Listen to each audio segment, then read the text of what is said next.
এবার অন্যান্য শীর্ষ সংবাদ। ওষুধের উৎপাদন খরচ কমাতে দেশে হবে সিনথেটিক ল্যাব। বিশেষজ্ঞদের সঙ্গে প্রধানমন্ত্রীর বৈঠক। 16 ডিসেম্বরে থার্ড টার্মিনাল উদ্বোধন নিয়ে জাপানের সঙ্গে আলোচনা। পাম্পে দিন দিন কমছে গ্যাসের চাপ। সীমাহীন অপেক্ষায় চরম দুর্ভোগ। সংকট মোকাবেলায় এলএনজি আমদানিতে মালয়েশিয়ার সহযোগিতা চেয়ে প্রধানমন্ত্রীর চিঠি। যশোরে মাদ্রাসায় ঢুকে জামাত এমপির মেয়ে ও স্ত্রীর হামলা, আহত এক নারী। প্রতিবাদে বাসভবন ঘেরাও। রাবিতে শিবিরের হামলায় আহত 2 শিক্ষার্থী গ্রেফতার।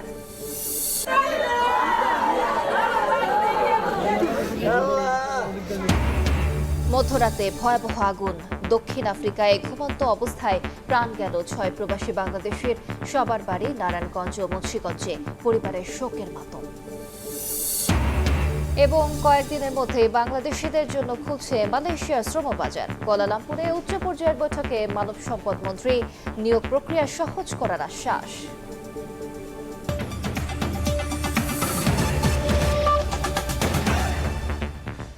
শুরু হলো নতুন রাষ্ট্রপতি নির্বাচনের তোড়জোড়।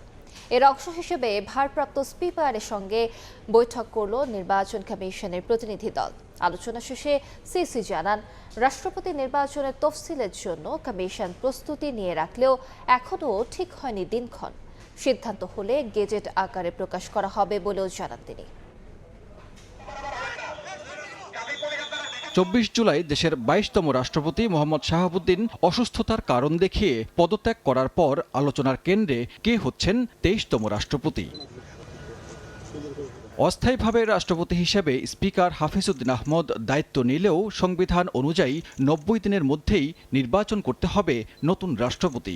এর মধ্যে এই নির্বাচন আয়োজন ঘিরে তোড়জোড় শুরু করেছে নির্বাচন কমিশন। মঙ্গলবার সংসদ ভবনে ভারপ্রাপ্ত স্পিকারের সঙ্গে প্রাথমিক আলোচনা করে নির্বাচন কমিশন। প্রধান নির্বাচন কমিশনারের নেতৃত্বে 5 সদস্যের প্রতিনিধি দল 1 ঘণ্টার বৈঠক শেষে সিইসি জানান, রাষ্ট্রপতি নির্বাচনের তফসিলের জন্য কমিশন প্রস্তুত, তবে এখনও চূড়ান্ত হয়নি দিনক্ষণ। রাষ্ট্রপতি নির্বাচনকে সামনে রেখে আমরা আলোচনা করেছি। প্রাথমিক আলোচনা হয়েছে। ইলেকশন যদি হয় তাহলে এখানেই হবে। আর যদি ক্যান্ডিডেট যদি সিঙ্গেল থাকে, কোনো প্রতিযোগিতা যদি না হয়, তাহলে তার ইলেকশনের দরকারই নেই। সেটা দেখা যাবে। তবে আমরা দিনক্ষণ এবং বিস্তারিত আমরা গেজেট আকারে প্রকাশ করব। রাষ্ট্রপতি নির্বাচনের জন্য প্রস্তুতি আমরা নিয়ে রেখেছি। ওনারা আমাদের কাছে ভোটার তালিকাটা দিবেন, দিলে এটা যত দ্রুত সম্পর্ক ওনারা দিবেন। আরেক প্রশ্নের জবাবে সিইসি বলেন, সাতক্ষীরা 4 আসনের এমপি সদস্য পদ সংক্রান্ত বিষয়ে সংসদ সচিবালয় থেকে কোনো মতামত বা সিদ্ধান্ত এলে সে অনুযায়ী প্রয়োজনীয় ব্যবস্থা নেবে ইসি। না, ওটা নিয়ে কোনো আলোচনা হয় না। ওনারা আমাদেরকে রেফার করলে তখন আর দেখা যাবে। এটা কোনো আলোচনার বিষয়বস্তু ছিল না। এদিকে সংসদে বৈঠক শেষে নির্বাচন কমিশনে গিয়ে ইসি সচিব জানান, সংসদ অধিবেশন মুলতবি ও বহাল থাকলে এবং একক প্রার্থী থাকলে নির্বাচন প্রক্রিয়া কি হতে পারে সে বিষয় নিয়েও ডেপুটি স্পিকারের সঙ্গে আলোচনা হয়েছে। সংসদ অধিবেশন থাকলে পদ্ধতিটা কি হবে, না থাকলে কি হবে। সানবীর রূপল, সময় সংবাদ, ঢাকা। অস্থায়ী রাষ্ট্রপতির দায়িত্ব নিয়ে প্রথমবার বঙ্গভবনে অফিস করলেন হাফিজউদ্দিন আহমদ।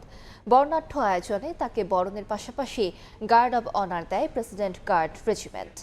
এ সময় শুভেচ্ছা জানান কর্মকর্তারা। বিভিন্ন প্রশাসনিক কার্যক্রমে অংশ নেয়ার পাশাপাশি সংশ্লিষ্টদের সঙ্গে মতবিনিময় করেন তিনি।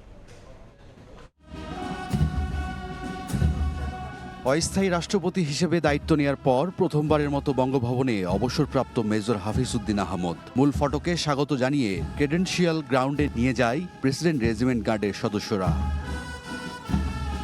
ক্রেডেনশিয়াল গ্রাউন্ডে গার্ড অব অনার গ্রহণ করেন অস্থায়ী রাষ্ট্রপতি হাফিজউদ্দিন আহমদ। তাকে ফুল দিয়ে বরণ করেন বঙ্গভবনের কর্মকর্তা কর্মচারীরা। আনুষ্ঠানিকতা শেষে প্রথম দিনেই নিয়মিত দাপ্তরিক কার্যক্রমে অংশ নেন অস্থায়ী রাষ্ট্রপতি। প্রশাসনিক ও সাংবিধানিক বিষয়ে বঙ্গভবনের ঊর্ধ্বতন কর্মকর্তাদের সঙ্গে মতবিনিময় করেন তিনি। এ সময় রাষ্ট্রপতির দপ্তরে চলমান কার্যক্রম সম্পর্কে প্রয়োজনীয় ব্রিফিং গ্রহণ করেন হাফিজউদ্দিন আহমদ। প্রথম কার্যদিবসে প্রয়োজনীয় দাপ্তরিক নথিতে স্বাক্ষর করেন রাষ্ট্রপ্রধান। পরে দরবার হল সহ বঙ্গভবনের বিভিন্ন স্থাপনা পরিদর্শন করে দুপুর 1:30টার পরে বঙ্গভবন ছাড়েন হাফিজউদ্দিন আহমদ। রায়দুল ইসলাম শুভ, সময় সংবাদ, ঢাকা। সদ্য পদত্যাগ করা রাষ্ট্রপতি মোহাম্মদ শাহাবুদ্দিনের বিরুদ্ধে মামলা হবে কিনা তা আদালতের এখতিয়ার বলে মন্তব্য করেছেন প্রধানমন্ত্রীর তথ্য ও সম্প্রচার উপদেষ্টা ডক্টর জাহিদুর রহমান। সচিবালয়ে ব্রিফিংয়ে তিনি আরও জানান, রাষ্ট্রপতি হওয়ার আগে পরে কোনো দুর্নীতি অনিয়ম করলে ব্যবস্থা নেওয়ার সুযোগ রয়েছে। এদিকে 2018 ও 2008 সালের নির্বাচন নিয়ে তদন্ত হওয়া উচিত বলে জানান উপদেষ্টা। রাষ্ট্রপতির পদ ছাড়ার পর থেকেই নতুন করে মোহাম্মদ শাহাবুদ্দিনকে ঘিরে শুরু হয়েছে আলোচনা। সংবিধানের 51 অনুচ্ছেদ রাষ্ট্রপ্রধানকে দায়মুক্তি দিলেও ইসলামী ব্যাংকের শেয়ার কেলেঙ্কারি, জুলাই মানবতা বিরোধী অপরাধ সহ নানা অভিযোগে তাকে বিচারের আওতায় আনার দাবি তুলছে জামায়াত এনসিপি। মঙ্গলবার সচিবালয়ে প্রধানমন্ত্রীর তথ্য ও সম্প্রচার উপদেষ্টার সাপ্তাহিক ব্রিফিংয়ে উঠে আসে সদ্য সাবেক রাষ্ট্রপতির প্রসঙ্গ। জানান, সংবিধান অনুযায়ী রাষ্ট্রপতি হওয়ার আগে পরের অপরাধের বিচার করার সুযোগ রয়েছে। উনি যখন পদে নেই, সেটা আগে করা ওনার কোনো রকম কোনো যদি মিসকন্ডাক্ট, এটা আমি এই রাষ্ট্রপতির কথা বলছি না, এনি প্রেসিডেন্ট আগে করা কোনো বিষয় এবং পরেও যদি কোনো কিছু থেকে থাকে, সেগুলোর জন্য নিশ্চয়ই তার বিরুদ্ধে লিগ্যাল অ্যাকশন নেওয়া যাবে। অপর এক প্রশ্নের জবাবে বলেন, 2018 সালের নির্বাচনে রিটার্নিং কর্মকর্তার দায়িত্ব পালনের কারণে 32 যুগ্ম সচিবকে বাধ্যতামূলক অবসরে পাঠানো হয়নি। চাকরির বয়স 25 বছর হওয়ায় অবসরে পাঠানো হয়েছে। তবে 2018 সহ 2008 সালের নির্বাচন নিয়ে তদন্ত হওয়া উচিত বলে জানান তিনি। 25 বছর যদি চাকরির বয়স হয়ে যায়, সরকার তাকে অবসরে পাঠাতে পারেন। এটা একেবারে আইনি ব্যাপার। যে কেউকে এটা কিন্তু আইনি, কোনো কারণ দর্শানোর প্রয়োজন নেই, আপনি এটা করেছেন বা এটা করেননি, এরকম না। জুলাই আন্দোলনে হতাহতদের শরীরে 7.62 mm বুলেট পাওয়া প্রসঙ্গে দাবি করেন, প্রাণঘাতী ওই অস্ত্র পুলিশই ব্যবহার করেছে। সেনাবাহিনী ফুললি অটোমেটিক অস্ত্র যখন ব্যবহার করলো, বিডি টাইপ 8 সম্ভবত, সেটা এরপর বিজিবির কাছে এবং শেষে পুলিশের কাছে আসলো। ওই অস্ত্র হরদম পুলিশ ব্যবহার করেছে এবং ওটার বুলেটই 7.62। সম্প্রতি দেশের 34টি ব্র্যান্ডের টুথপেস্টের মধ্যে 26টিতেই ক্ষতিকর মাইক্রোপ্লাস্টিক পাওয়ার বিষয়টি উদ্বেগজনক জানিয়ে তথ্য উপদেষ্টা বলেন, বিষয়টি খতিয়ে দেখা হচ্ছে। সরকারের পর্যায়ে সিদ্ধান্ত আসবে। প্রসূন আশিস, সময় সংবাদ, ঢাকা। কাঁচামালে আমদানি নির্ভরতা কমানো সহ ওষুধের উৎপাদন খরচ নিয়ন্ত্রণে এবার দেশে সিনথেটিক ল্যাব প্রতিষ্ঠার উদ্যোগ নেওয়া হচ্ছে। এর ফলে পণ্যটির দাম কমার পাশাপাশি তৈরি হবে নতুন কর্মসংস্থান। সকালে প্রধানমন্ত্রীর সঙ্গে বৈঠকের পর এই কথা জানান শিক্ষামন্ত্রী। এদিকে সরকার প্রধানের সঙ্গে বৈঠক করেছেন জাপানের প্রধানমন্ত্রীর উপদেষ্টা। আলোচনা হয় 16 ডিসেম্বর শাহজালাল আন্তর্জাতিক বিমানবন্দরের 3rd টার্মিনাল উদ্বোধন নিয়ে। দেশের ঔষধ শিল্পের বাজার প্রায় 35 থেকে 40 হাজার কোটি টাকার, যা প্রতি বছর গড়ে 10 থেকে 12% হারে বাড়ছে। 98% দেশীয় চাহিদা পূরণের পাশাপাশি বিশ্বের 140টি দেশে রফতানি হচ্ছে বাংলাদেশের ঔষধ। তবে জীবন রক্ষাকারী পণ্যটির উৎপাদনে প্রধান উপাদান অ্যাক্টিভ ফার্মাসিউটিক্যাল ইনগ্রেডিয়েন্টস বা এপিআই এর 85 থেকে 90%ই আমদানি নির্ভর। ঔষধের কাঁচামাল তৈরির জন্য বিশ্বব্যাপী সিনথেটিক ল্যাব গুরুত্বপূর্ণ হলেও দেশে এ ধরনের প্রতিষ্ঠান নেই। ঔষধ শিল্পের উন্নয়নে সংশ্লিষ্টদের বৈঠকে উঠে আসে সিনথেটিক ল্যাব প্রতিষ্ঠার বিষয়টি। প্রধানমন্ত্রী তারেক রহমানের উপস্থিতিতে শিক্ষা মন্ত্রণালয়, বিশ্ববিদ্যালয় মঞ্জুরি কমিশন এবং বুয়েটের বিশেষজ্ঞরা এতে উপস্থিত ছিলেন। সভা শেষে বুয়েটের বিশেষজ্ঞ দল জানান, সিনথেটিক ল্যাব প্রতিষ্ঠা করলে কমবে ওষুধের দাম, তৈরি হবে নতুন কর্মসংস্থান। একটা ওষুধ একটা কোম্পানি বানায়, তার কিছু র মেটেরিয়াল লাগে। সেই র মেটেরিয়ালগুলো বাংলাদেশে উৎপন্ন করা হয় না, বেশিরভাগই বিদেশ থেকে নিয়ে আসা হয়। সেই র মেটেরিয়ালগুলো যদি আমরা বাংলাদেশে বানাতে পারি, তাহলে ওষুধের দাম কমবে। বাংলাদেশে এই রিলেটেড অনেক ইন্ডাস্ট্রি অলরেডি গ্রো করেছে, কিন্তু তাদের যে সেই রকম ম্যান পাওয়ার আমাদের ইউনিভার্সিটিগুলো থেকে সেই রকম স্টুডেন্ট তৈরি হচ্ছে না। এই ল্যাব হলে একটা বড় সংখ্যক স্টুডেন্ট সেই সমস্ত ফ্যাক্টরিতে বা ইন্ডাস্ট্রিতে কাজ করার সুযোগ পাবে। আর শিক্ষামন্ত্রী জানান, ঔষধ খাতে উৎপাদন খরচ কমানো এবং গবেষণা বৃদ্ধির লক্ষ্যে দেশে প্রতিষ্ঠিত হবে সিনথেটিক ল্যাব। দেশে মেডিসিনের উপরে ডেভেলপমেন্টের জন্য একটা সিনথেটিক ল্যাবের দরকার, এবং এটা করলে আমাদের প্রোডাকশন কস্ট কমবে এবং রিসার্চ বেড়ে যাবে, এবং chemistry, biochemistry, molecular chemistry, physics and pharmacy They need this kind of land for their research, and it's very important. এদিকে সকালে মন্ত্রিপরিষদ বিভাগে অনুষ্ঠিত হয় স্বাস্থ্য মন্ত্রণালয় সম্পর্কিত আলাদা সভা, যেখানে দেশীয় প্রযুক্তিতে তৈরি ভেন্টিলেটর ও হাই ফ্লো অক্সিজেন মেশিন প্রস্তুতকারকদের উদ্যোগের প্রশংসা করেন সরকার প্রধান। মেশিন দুটো তৈরি এবং বাজারজাতকরণে সহযোগিতার আশ্বাসও দেন তারেক রহমান। এছাড়া সচিবালয়ে প্রধানমন্ত্রীর সঙ্গে সৌজন্য সাক্ষাৎ করেছেন জাপানের প্রধানমন্ত্রীর বিশেষ উপদেষ্টা উনো ইয়োশিমাসা। আগামী 16 ডিসেম্বর শাহজালাল আন্তর্জাতিক বিমানবন্দরের তৃতীয় টার্মিনালের উদ্বোধন এবং চলমান ম্যাস র্যাপিড ট্রানজিট প্রকল্পের অগ্রগতি সহ বিভিন্ন অবকাঠামোগত সহযোগিতার বিষয়ে বৈঠকে আলোচনা হয়। মুরসালিন হক জুনায়েদ, সময় সংবাদ, ঢাকা। লাইনে গ্যাসের চাপ না থাকায় একে একে বন্ধ হচ্ছে রাজধানীর সিএনজি স্টেশনগুলো। যেগুলো চালু আছে সেখানেও ভোগান্তি চরমে। চালকরা বলছেন, চাপ কম থাকার অজুহাতে দাম বাড়ানোর পায়তারা করছে একটি মহল। আর সিএনজি স্টেশন কর্তৃপক্ষ বলছে, গ্যাসের চাপ দিন দিন আরও কমছে। সকাল থেকে বন্ধ সিএনজি স্টেশন, অথচ গাড়ি নিয়ে লম্বা লাইনে দাঁড়িয়ে গ্রাহকরা। কখন গ্যাস পাওয়া যাবে তার ঠিক নেই, তবুও অপেক্ষায় পার করছেন ঘন্টার পর ঘন্টা। বসে আসি সকাল 8:30 থেকে, কিন্তু কখন দিবে এটার কোনো নিশ্চয়তা নেই। আর সময় তো 4-5 ঘন্টা ঠিকই যায়, বসে থাকতে হয়। আর কিছু কিছু পাম্প একেবারেই বন্ধ। সিএনজি স্টেশন কর্তৃপক্ষ বলছে, লাইনে গ্যাসের চাপ আরও কমেছে, তাই গ্যাস সরবরাহ করা সম্ভব হচ্ছে না। এখন লাইনে চাপ নেই, আমাদের মেশিন বন্ধ আছে। যতদিন এইভাবে চাপ না আসে ততদিন তেমনি বন্ধ রাখতে হবে। এদিকে যে স্টেশনগুলো চালু আছে সেগুলোতেও ভোগান্তি আরও বেড়েছে। গাড়ির চাপ বাড়ায় 5 থেকে 6 ঘন্টার আগে মিলছে না গ্যাস। চালকরা বলছেন, এগুলো দাম বাড়ানোর অজুহাত মাত্র। গ্যাসের দাম বাড়াবো বলতেছে, খালি শুনতেছি, যদি বাড়ায় তাহলে কিছু বাড়াক, তারপর তো আমাদের ভোগান্তিটা কমে। এক চাপে পাইতাম 500 বা 600 টাকার গ্যাস পাইতাম, ওই জায়গার মধ্যে আমরা এখন গ্যাস পাই 140, মাঝে মধ্যে হাইয়েস্ট গেলে 200। তবে এখনো চালু থাকা সিএনজি স্টেশনগুলো বন্ধ হয়ে যেতে পারে যে কোনো সময়। পিছনের অনেক পাম্প বন্ধ, যে কোনো সময় আমাদেরটা বন্ধ হয়ে যাবে। লাইনে গ্যাসের চাপ কমতে থাকায় তেজগাঁও, মিরপুর 10 সহ বেশ কিছু এলাকার সিএনজি স্টেশন এরই মধ্যে অনির্দিষ্টকালের জন্য বন্ধ ঘোষণা করেছে কর্তৃপক্ষ। এম এ আজিম, সময় সংবাদ, ঢাকা। গ্যাস সংকট মোকাবেলায় এলএনজি আমদানিতে সহযোগিতা চেয়ে মালয়েশিয়ার প্রধানমন্ত্রী আনোয়ার ইব্রাহিমকে চিঠি দিয়েছেন প্রধানমন্ত্রী তারেক রহমান, জানিয়েছেন বিদ্যুৎ ও জ্বালানি প্রতিমন্ত্রী। এছাড়া টেলিফোনেও কথা বলেছেন দুই শীর্ষ নেতা। প্রতিমন্ত্রী জানান, দ্রুতই এ প্রস্তাবে সাড়া মেলার আশা করা হচ্ছে। এদিকে প্রধানমন্ত্রীর অর্থ উপদেষ্টা বলেছেন, জ্বালানি খাতে বিগত সরকারের ভুলের খেসারত দিচ্ছে জাতি।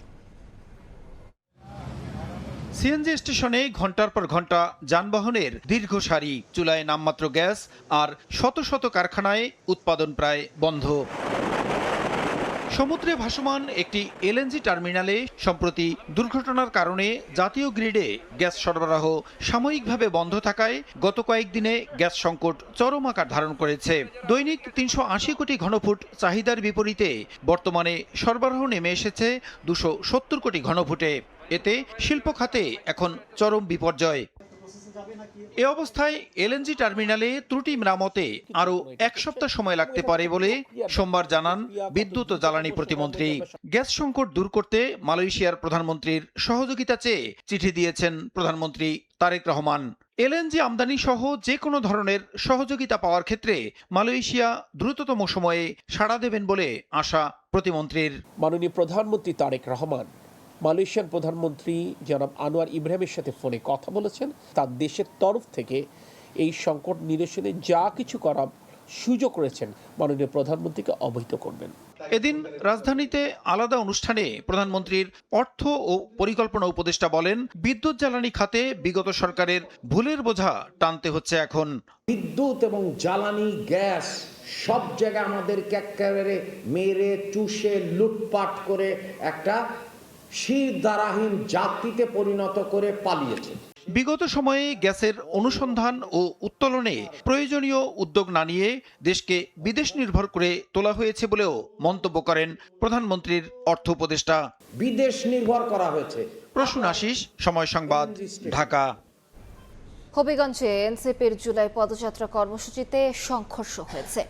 এতে দলটির মুখ্য সংগঠক সার্জিস আলম সহ বেশ কয়েকজন আহত হয়েছেন। ভাঙচুর করা হয়েছে গাড়ি। এ ঘটনায় স্থানীয় ছাত্রদল নেতাকর্মীদের দায়ী করেছে এনসিপি। তবে জেলা ছাত্রদল বলেছে উস্কানিমূলক বক্তব্য দিয়ে সাজানো নাটক মঞ্চস্থ করেছে এনসিপি। এর প্রতিবাদ জানিয়েছেন ছাত্র জনতা। ধাওয়া পাল্টা ধাওয়া, মারধর, গাড়ি ভাঙচুর। হবিগঞ্জে এনসিপির জুলাই পদযাত্রার এই ঘটনায় দলটির মুখ্য সংগঠক সার্জিস আলম সহ বেশ কয়েকজন আহত হয়েছেন। ভাঙচুর করা হয়েছে গাড়ি। এ ঘটনায় স্থানীয় ছাত্রদল নেতাকর্মীদের দায়ী করেছেন সার্জিস আলম। তিনি জানান, বিকেলে টাউন হলে পথসভা শেষে জেলা প্রশাসক কার্যালয়ের সামনে গেলে তাদের ওপর হামলা হয়। হাসপাতালে চিকিৎসা নিতে গেলে আবারও মারধর করে। খবর পেয়ে পুলিশ টিয়ার শেল নিক্ষেপ করে নিয়ন্ত্রণে আনে পরিস্থিতি। আমাদের একজন ভাইয়ের চোখে রড দিয়ে যখন গুঁতা মারছে, তার চোখ বের হয়ে আসার মতো অবস্থা। আরেকজনের মুখে রড দিয়ে বাড়ি মারছে। ওই 24 জুলাইয়ের সময় যেমন খুনি বাহিনী যেভাবে আক্রমণ করছিল হাসপাতালের গেটে, ঢাকা মেডিকেলের গেটে, এখানে পুলিশ দেখলাম আমাদের সামনে থাকা তো দূরের কথা, আমাদের সাথে থাকা তো দূরের কথা, এত বড় হামলার পরে তারা পিছনে দাঁড়ায় দাঁড়ায় নাটক দেখতেছে। এই ছিল অবস্থা। তবে অভিযোগ অস্বীকার করে জেলা ছাত্রদলের সভাপতি রাজীব আহমেদ রিঙ্গন দাবি করেন, উস্কানিমূলক বক্তব্য দিয়ে সাজানো নাটক মঞ্চস্থ করেছে এনসিপি।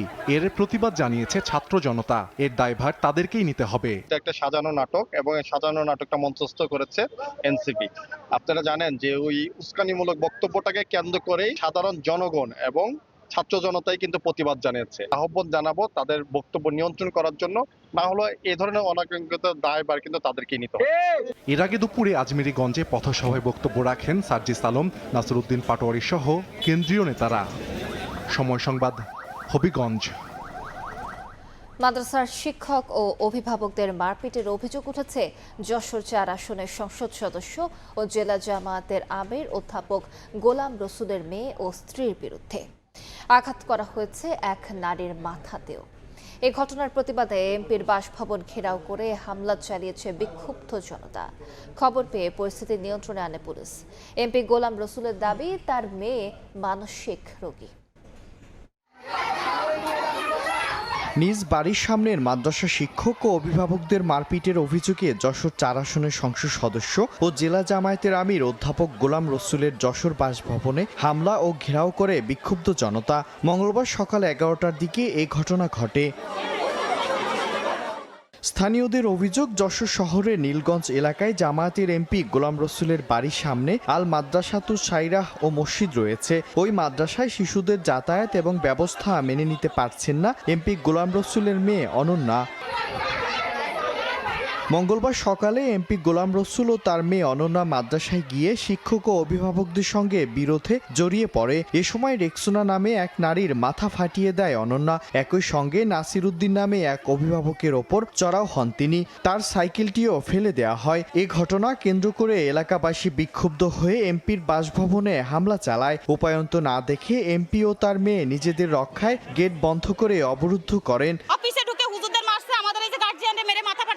ও এসে আমার মাথায় তালা দিয়ে একটা বাড়ি মেরে দিয়েছে, একটা লাথি দিয়েছে, একটা তালা দিয়ে বাড়ি দিয়েছে। গোলাম রসুলের মেয়ে, সংসদ 4 আসন, ওনার মেয়ে রেগুলার এখানে নিশাপান করে। বিচ্ছিরি ভাষায় গালিগালাজ করে একটা বাচ্চারে। খবর পেয়ে ঘটনাস্থলে গিয়ে পরিস্থিতি নিয়ন্ত্রণের চেষ্টা করে পুলিশ। আমরা যদি কোনো কমপ্লেইন পাই, আইনগত ব্যবস্থা যা নেওয়ার আমরা সেটা নেব। এদিকে জামায়াতের সংসদ সদস্য গোলাম রসুল দাবি করেন, তার মেয়ে মানসিক রোগী। তিনি বিরোধপূর্ণ এ অবস্থার অবসান চান। মেয়েটা অসুস্থ, সে সাইকিয়াট্রিক রোগী দীর্ঘ 20 সাল থেকে। আমি সহনশীল পরিবেশ বজায় রাখতে চাই, সবার সাথে সহযোগিতা করে বসবাস করতে চাই। 2023 সালে যশোর শহরে নীলগঞ্জ এলাকায় আল মাদ্রাসাতুস সাইরাহ মাদ্রাসা প্রতিষ্ঠা করা হয়। সময় সংবাদ, যশোর। রাজশাহী বিশ্ববিদ্যালয়ে শিবির নেতাকর্মীদের হামলায় আহত 2 শিক্ষার্থীকে গ্রেফতার দেখিয়েছে পুলিশ। মারধরের ঘটনায় 5 সদস্যের তদন্ত কমিটি গঠন করেছে বিশ্ববিদ্যালয় প্রশাসন। সোমবার 3 দফায় রাজশাহী বিশ্ববিদ্যালয় কেন্দ্রীয় ছাত্র সংসদের জিএস সালাউদ্দিন আম্মার সহ ছাত্র শিবিরের মারধরের শিকার হন বিশ্ববিদ্যালয়ের 3 শিক্ষার্থী। আহত অবস্থায় তাদের উদ্ধার করে পুলিশ। 3 জনের মধ্যে বিশ্ববিদ্যালয়ের ইতিহাস বিভাগের শিক্ষার্থী মোহাম্মদ আনাস ও মাহমুদুল হাসানকে সোমবার রাতেই কার্যক্রম নিষিদ্ধ ছাত্রলীগের সন্ত্রাসী কার্যক্রমের আগের একটি মামলায় গ্রেফতার দেখানো হয়। ছাত্রলীগের যে সাম্প্রতিক সময়ে আপনারা দেখেছেন যে বিশ্ববিদ্যালয় ক্যাম্পাসে পোস্টার লাগানো, ব্যানার লাগানো, বিভিন্ন রকমের স্টিকার লাগানো, এইগুলো নিয়ে কিন্তু একটা অস্থিতিশীল পরিস্থিতি তৈরি করার চেষ্টা করেছে তারা, এবং ভার্চুয়ালিও তারা অনেক কিছু করার চেষ্টা করেছে। সেই জায়গা থেকে আমাদের এখানে সেই মামলা, রিসেন্ট যে মামলা আছে সেই মামলাতেই ছাত্রলীগের কর্মকাণ্ডের বিষয়গুলো নিয়েই তাদেরকে সেই মামলায় গ্রেপ্তার করা হয়। ক্যাম্পাসে নারী শিক্ষার্থীকে উত্ত্যক্ত ও মারধরের ঘটনায় মঙ্গলবার 5 সদস্যের তদন্ত কমিটি গঠন করেছে বিশ্ববিদ্যালয় প্রশাসন। ঘটনার সময় প্রক্টোরিয়াল বডি সহ আইনশৃঙ্খলা বাহিনীর ভূমিকাও খতিয়ে দেখার কথা জানান উপাচার্য। এই যে আইনকে নিজের হাতে তুলে নেওয়া, এটা সত্যিই খুব দুঃখজনক, এবং সেটা রাজশাহী বিশ্ববিদ্যালয় কর্তৃপক্ষ কখনোই এটা আশা করে না। আমরা এটার বিরুদ্ধেও ব্যবস্থা নেব। এক নারী শিক্ষার্থীকে উত্ত্যক্তের জেরে রাকসু ও শিবিরের নেতারা লাইব্রেরিতে ঢুকে ছাত্রলীগ দাবি করে 3 শিক্ষার্থীকে বেধড়ক পেটায়। তবে ভুক্তভোগীদের সাধারণ শিক্ষার্থী দাবি করে রাতেই বিক্ষোভ করে ছাত্রদল। মওদুদ রানা, সময় সংবাদ, রাজশাহী। অন্তর্বর্তী সরকারের গাফিলতির কারণেই জুলাই শহীদদের তালিকা সম্পন্ন করা সম্ভব হয়নি। জুলাই শহীদদের কবর রক্ষণাবেক্ষণে অর্থ বরাদ্দ হলেও দুর্নীতি হয়েছে। যাত্রাবাড়িতে অভ্যুত্থানের শহীদদের কবর জিয়ারতের পর এমন মন্তব্য করেছেন মুক্তিযুদ্ধ বিষয়ক প্রতিমন্ত্রী ইশরাক হোসেন। জুলাই আন্দোলন কারো একক নয় উল্লেখ করে পানি সম্পদ মন্ত্রী শহীদ উদ্দিন চৌধুরী আনি বলেছেন, এ নিয়ে দ্বিধা বিভক্তির সুযোগ নেই। মঙ্গলবার সকালে রাজধানীর যাত্রাবাড়িতে অভ্যুত্থানের শহীদদের কবর জিয়ারত ও পরিবারের সঙ্গে সাক্ষাৎ করেন মুক্তিযুদ্ধ বিষয়ক প্রতিমন্ত্রী ইশরাক হোসেন।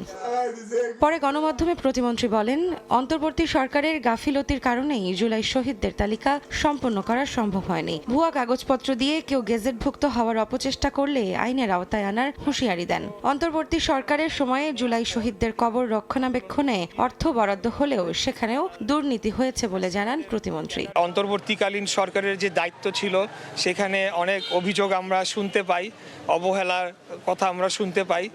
আমি মনে করি তারা যদি সঠিকভাবে দায়িত্ব পালন করত তাহলে আমরা আজকে 2 বছর পরে এসে এই সংখ্যাটি মেলানোর জন্য আমাদেরকে বেগ পোহাতে হতো না। আইন তার নিজস্ব গতিতে চলবে। কেউ যদি মনে করে রাষ্ট্রের চোখকে ফাঁকি দিয়ে এখানে তারা অন্তর্ভুক্ত হবে, তাদের বিরুদ্ধে কঠোর আইনি পদক্ষেপ নেওয়া হবে। অন্তর্বর্তীকালীন সরকারের সময় একটা বাজেট বরাদ্দ ছিল যে সারা দেশে শহীদদের কবরগুলো সেগুলোকে স্থায়ী এবং পাকা করা হবে, কিন্তু আসলে যেখানে দেখা যাচ্ছে যে ওই জায়গাতেও মানে একটা দুর্নীতির একটা আমরা ছায়া দেখতে পেয়েছি। এদিকে সকালে জাতীয় প্রেস ক্লাবে এক আলোচনা সভায় পানি সম্পদ মন্ত্রী শহীদ উদ্দিন চৌধুরী আনি বলেন, জুলাই কোনো রাজনৈতিক দলের একক আন্দোলন ছিল না। এ নিয়ে কারো পক্ষে নেয়া বা দ্বিধা বিভক্তির সুযোগ নেই। যারা জুলাইকে নিজের অর্জন বলে প্রচার করতে চায় তারা 5 আগস্টের আগে কোথায় ছিলেন সেই প্রশ্নও তোলেন মন্ত্রী। আবার বলছি, এটা কোনো দলের আন্দোলন ছিল না, এটা মেধাবীদের সংগ্রাম ছিল। তাদের সঙ্গে আমরা একত্রিত হয়েছি। এটাকে কারোর পক্ষে নেওয়া, কারোর বিপক্ষে বাধ্য করা, বিপক্ষে নেওয়া এবং এটার মধ্যে দ্বিধা বিভক্তি নিয়ে আসা, এই সুযোগ নাই।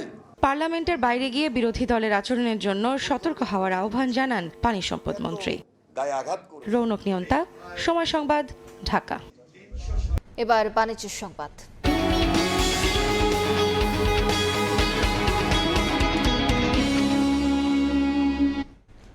মালয়েশিয়ায় বাংলাদেশিদের জন্য শ্রমবাজার খুলতে কুয়ালালামপুরে উচ্চ পর্যায়ের বৈঠক হয়েছে।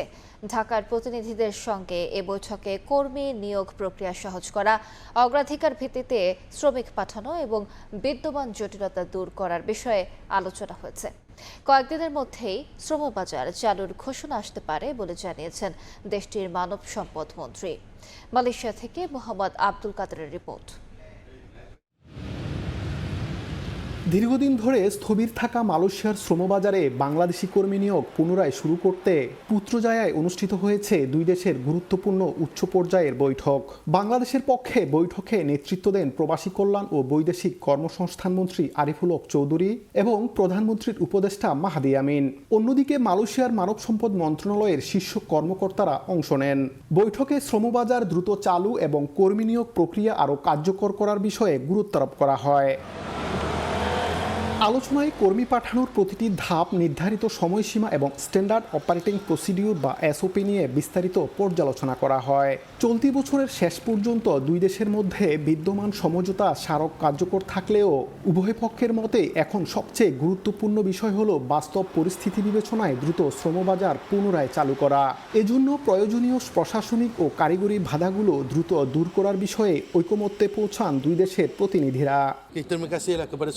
দুই দেশের কৌশলগত প্রয়োজনকে গুরুত্ব দিয়ে আমরা অত্যন্ত ইতিবাচক আলোচনা করেছি। আগামী কয়েকদিনের মধ্যেই শ্রমবাজার পুনরায় চালুর বিষয়ে চূড়ান্ত ও আনুষ্ঠানিক ঘোষণা আসতে পারে। বর্তমানে মালয়েশিয়ায় রেস্তোরাঁ, পাম তেল শিল্প সহ বিভিন্ন শ্রমগণ খাতে বাংলাদেশি কর্মীদের চাহিদা বেড়েছে। এই বাস্তবতায় অগ্রাধিকারপ্রাপ্ত খাতগুলোতে দ্রুত কর্মী নিয়োগের সিদ্ধান্ত নেওয়া হয়েছে। শ্রমবাজারের বর্তমান জটিলতা কাটিয়ে নমনীয় ও ইতিবাচক নীতি অনুসরণে নীতিগতভাবে সম্মত হয়েছে উভয় দেশ। এখন অপেক্ষা কেবল আনুষ্ঠানিক ঘোষণার। মোহাম্মদ আব্দুল কাদের, সময় সংবাদ, মালয়েশিয়া। ডেঙ্গুর প্রাদুর্ভাবের শঙ্কা থাকায় নগরবাসীকে সচেতন হওয়ার আহ্বান জানিয়েছেন ঢাকা উত্তর সিটি কর্পোরেশনের প্রশাসক শফিকুল ইসলাম খান মিল্টন। সকালে বিএন কলেজে এক অনুষ্ঠানে তিনি বলেন, পরিচ্ছন্ন নগর গড়তে শুধু সিটি কর্পোরেশন নয়, নাগরিকদেরও দায়িত্বশীল হতে হবে। যেখানে সেখানে ময়লা ফেলা বন্ধের পাশাপাশি শিক্ষার্থী, অভিভাবক ও সমাজের সবাইকে এগিয়ে আসার আহ্বান জানান উত্তর সিটির প্রশাসক। 5 বছরে ঢাকা উত্তর সিটিতে 5 লাখ গাছ রোপণের পরিকল্পনার কথাও জানান শফিকুল ইসলাম মিল্টন।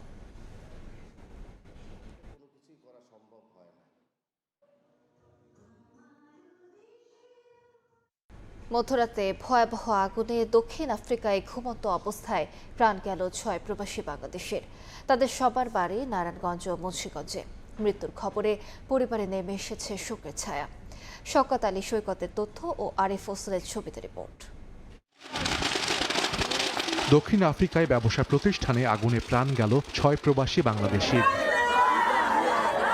স্বজনরা জানান, দেশটির কুইন্সটাউনে বাংলাদেশি মালিকানাধীন একটি সুপার শপে স্থানীয় সময় সোমবার রাত 3টার দিকে আগুন লাগে। মুহূর্তেই তা ছড়িয়ে পড়ে চারপাশে। এ সময় প্রতিষ্ঠানটির ভেতরে ঘুমিয়েছিলেন কর্মীরা। আগুন নিয়ন্ত্রণে আসলে ঘটনাস্থল থেকে নারায়ণগঞ্জ সদর উপজেলার ফাহিম আপন আহমেদ, নূর মোহাম্মদ ফয়সাল এবং ফতুল্লার কানাইনগর গ্রামের শাহিনুর রাজিকের মরদেহ উদ্ধার করা হয়। আরও উদ্ধার করা হয় মুন্সিগঞ্জের কালিন্দিপাড়া এলাকার আরও একজনের মরদেহ। কালকে পোলার লগে কথা কইছি, পোলার এমন বড় বড় দাড়ি, বাসক তো নামাজ পড়ে, আবার তাহাজ্জুদ নামাজ পড়ে। একজন বাইর করছে, ওইটা 40% পুরা থাকা, আর বাকিটা বাইরেছে লাশ হয়ে। 7 জনের ভিতরে একজন বের হয়ে গেছে, 6 জন আটকা বের রয়েছে। পাশের দোকানদার এরা অনেক চেষ্টা করছে, তালা তোলা ভাঙছিল, কিন্তু বের হইতে পারেনি। নিহতদের পরিবারের সদস্যদের সমবেদনা জানান স্থানীয় ইউপি সদস্য ও উপজেলা নির্বাহী কর্মকর্তা। কেউ 8 বছর, কেউ 10 বছর, কেউ 5 বছর, এমনকি আপনি না এই মুন্সিগঞ্জের এক লোক আছে আমার রিলেটিভ, সে 2 মাস ধরে গেছে। প্রবাসী কল্যাণ শাখার যিনি সহকারী পরিচালক আছেন, ওনার সাথে আমরা অলরেডি কথা বলেছি। আমরা পরিবারগুলোর পক্ষ থেকে ওনার সাথে যোগাযোগ করার ব্যবস্থা করে দেবো, যাতে দ্রুততর সময়ের ভিতরে আমরা এই প্রক্রিয়াগুলো সম্পন্ন করে তাদের ক্ষতিপূরণ, একই সাথে হলো আপনার ডেড বডি আনার ব্যবস্থা করতে পারি। নিহতদের পরিবারকে আর্থিক অনুদান সহ সব ধরনের সহায়তার আশ্বাস জেলা প্রশাসকের। তাদের ক্ষতিপূরণের বিষয়ে আমাদের যে সরকারের যে ইগুলো আছে, সংস্থাগুলো আছে, তাদের সাথে যোগাযোগ করা থেকে শুরু করে অন্যান্য যে কার্যক্রমগুলো আমাদের করার প্রয়োজন পড়বে আইন অনুযায়ী, সেগুলো আমরা করব। সুপার শপটির মালিক নারায়ণগঞ্জ সদর উপজেলার 2 সহোদর ফারুক ও রতন হোসেন। সময় সংবাদ, নারায়ণগঞ্জ। দেখছেন রাত 11টার সময়। রাজধানীর মিরপুরে টিসিবির পণ্য কেনার সময় দেয়াল ধসে নারীসহ 2 জনের মৃত্যু হয়েছে। আহত হয়েছেন 6 জন। গুরুতর অবস্থায় তাদের উদ্ধার করে বিভিন্ন হাসপাতালে পাঠিয়েছে পুলিশ।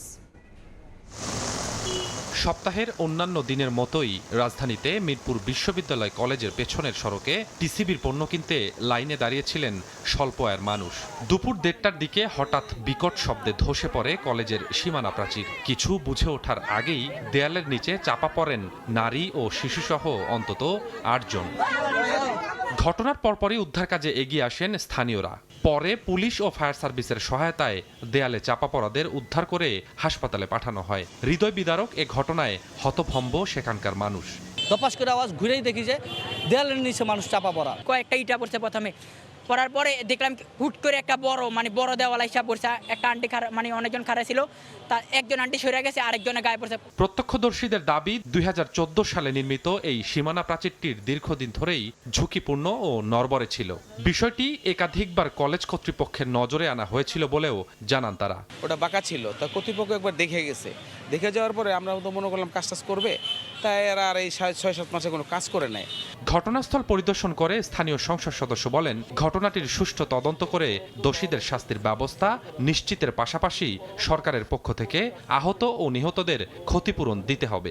এই নির্মাণ কাজে যারা জড়িত ছিল তদন্ত হয়ে যারা দোষী সাব্যস্ত হবে তাদের দৃষ্টান্তমূলক শাস্তি হওয়া দরকার। সন্ধ্যায় স্থানীয় সংসদ সদস্যদের নিয়ে ঘটনাস্থল পরিদর্শন করেন ঢাকা উত্তর সিটি কর্পোরেশনের প্রশাসক শফিকুল ইসলাম খান মিল্টন। জানান, নিয়ম মেনে দেয়ালটি করা হয়নি। এ ঘটনায় একটি তদন্ত কমিটি গঠন করা হবে জানিয়ে আহত ও নিহতদের আর্থিক ক্ষতিপূরণ দেওয়ার আশ্বাস দেন তিনি। জানান, এরই মধ্যে প্রধানমন্ত্রীর নির্দেশে আহতদের ফ্রি চিকিৎসা দেওয়া হচ্ছে। রাজুক, গৃহায়ন এবং সিটি কর্পোরেশনের নেতৃবৃন্দদের সমন্বয় করব। আমরা তদন্ত রিপোর্ট পাওয়ার পরে আমরা আইনগত কোনো ব্যবস্থা নেওয়া যায় কিনা সেই ব্যাপারে আমরা আইনগত সিদ্ধান্ত নিব। নিহতদের একজন স্থানীয় বাসিন্দা নাসিমা। নিহত পুরুষের পরিচয় তাৎক্ষণিকভাবে নিশ্চিত হওয়া যায়নি। আহতদের বেশিরভাগেরই শরীরের বিভিন্ন হাড় ভেঙে গেছে। স্বপন আহমেদ, সময় সংবাদ, ঢাকা। দেখছেন সময় সংবাদ। জাপানের দক্ষিণাঞ্চলীয় কুমামোতো অঞ্চলে 7.1 মাত্রার শক্তিশালী ভূমিকম্প আঘাত হেনেছে। এতে আহত হয়েছেন অন্তত 50 জন। ধসে পড়া ভবনে আটকা পড়েছেন অনেকে। ভূমিকম্পে হাজার হাজার ঘরবাড়ি বিদ্যুৎ বিচ্ছিন্ন হয়ে পড়েছে, ভেঙে গেছে রাস্তাঘাট। কিছু এলাকায় অগ্নিকাণ্ডের ঘটনা ঘটে এবং রাস্তাঘাট ও সেতুর ব্যাপক ক্ষয়ক্ষতি সহ কয়েকটি ভবন ধসে পড়ে। একটি উড়াল সড়ক সহ প্রধান সড়কগুলোতে বড় বড় ফাটল দেখা দেয়।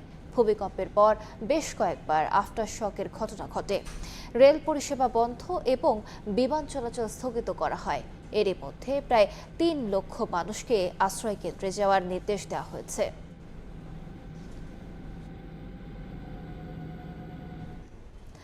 এতক্ষণ দেখছিলেন দেশ বিদেশের খবর। এবার খেলা সবাই নিয়ে যুক্ত হবেন এসএম ইকবাল। আলিশা, আপনাকে আবারও ধন্যবাদ। দেখে নেব খেলার সময় শিরোনাম। অনুশীলনে ফিরেছেন লিটন দাস। ব্যাট বল হাতে না নিলেও রানিং স্ট্রেচিং এর সময় পার এলকেডির। অস্ট্রেলিয়া রওনা হওয়ার আগে আর 2 দিন প্রস্তুতির সুযোগ টাইগারদের। জাতীয় দলের ওয়ানডে অধিনায়কের ভবিষ্যৎ নির্ধারণকাল জরুরি বৈঠকে বসছে বিসিবি পরিচালকরা। বোলিং এবং ফিল্ডিং কোচ নিয়েও আসতে পারে নতুন সিদ্ধান্ত। এশিয়ান গেমসের মূল পর্বের আগে দেশের বাইরে কন্ডিশনিং ক্যাম্প করবে বাংলাদেশ নারী দল। 2টো প্রস্তুতি ম্যাচ আয়োজনের চেষ্টা বাফুফের, জানিয়েছেন ফাহাদ করিম। পরিধি বাড়ছে নতুন কুড়ির। পদকজয়ী 310 অ্যাথলিটকে প্রশিক্ষণ দেবে বিকেএসপি। প্রয়োজনে পরিবারের দায়িত্ব নেবে সরকার, জানালেন আমিনুল হক। অলিম্পিক পদকের স্বপ্ন। এবং সকল জল্পনা কল্পনার অবসান, ফ্রান্স ফুটবলের দায়িত্ব নিলেন কিংবদন্তি জিনেদিন জিদান। 5 বছর পর সপ্তাহে ডাগ আউটে জিজু। ইতালিতে আবারও আসছেন রবার্তো মানচিনি।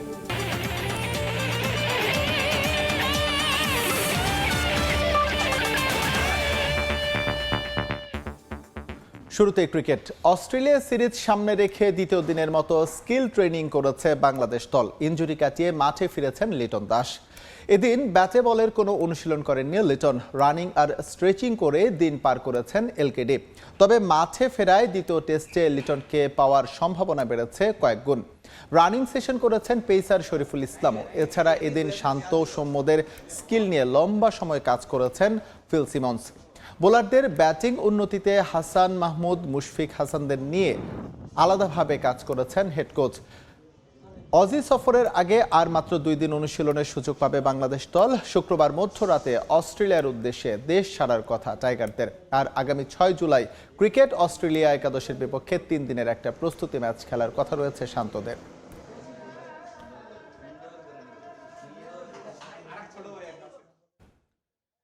তামিম ইকবালের নেতৃত্বে দায়িত্ব নেয়ার পর বুধবার সবচেয়ে গুরুত্বপূর্ণ বৈঠকে বসছে বিসিবি পরিচালনা পর্ষদ। নতুন ওয়ানডে অধিনায়ক কে হবেন, বিপিএল এর ভবিষ্যৎ, জাতীয় দলের কোচিং স্টাফ নিয়ে আলোচনা করবেন বোর্ড কর্তারা।